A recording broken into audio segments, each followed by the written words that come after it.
Yo yo Straight out of Diamond Star Production FD เฮ้ยเสียงอยู่น้ำกันมาหลายปีความสัมพันธ์และมิตรภาพมันก็ยังคงมันดีกินเบียร์กอดคอกันยังเห็นจนฮอมมันนี่กินเมาแล้วหักในรูปร่างกายจนฮอมมันนี่มีบางทีกูมีปัญหานี่แต่มึงคนเดียวที่กูนั้นโทรหาปรึกษาหลายอย่างถึงแฟนบอกเลิกยังโทรหาเฮ้ยเสียกูหักมึงที่ส่วนกูเดินเมื่อมีปัญหาเพื่อนเท่านั้นที่คอยนั้นต้องการมิตรภาพอันแสนนานคำสัญญาที่มีให้กันเพื่อนสนิทมีแต่เฮาเท่านั้นเป็นเพื่อนกันบ่มีทอดทิ้งกันและเฮาจะเป็นเพื่อนกันตลอดไป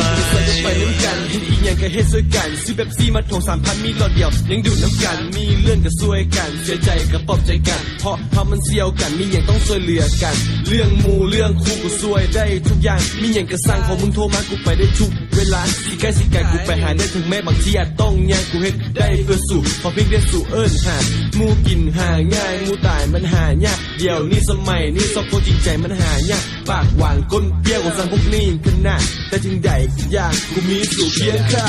เพื่อนเท่านั้นที่คอยนั้นต้องการมิตรภาพอันแสนนานคำสัญญาที่มีให้กันเพื่อนสนิทมีแต่เฮาเท่านั้นเป็นเพื่อนกันบ่มีทอดทิ้งกันและเฮาจะเป็นเพื่อนกันตลอดไป Yeah มอบให้สู่ทุกคนเพลงนี้สำหรับมือที่จริงใจ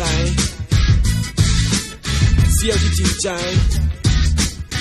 ไปใส่มาใส่บ่เคยชิมกันเพื่อนเท่านั้นที่คอยนั้นต้องการมิตรภาพอันแสนนานคำสัญญาที่มีให้กันเพื่อนสนิทมีแต่เฮาเท่านั้นเป็นเพื่อนกันบ่มีทอดทิ้งกันและเฮาจะเป็นเพื่อนกันตลอดไป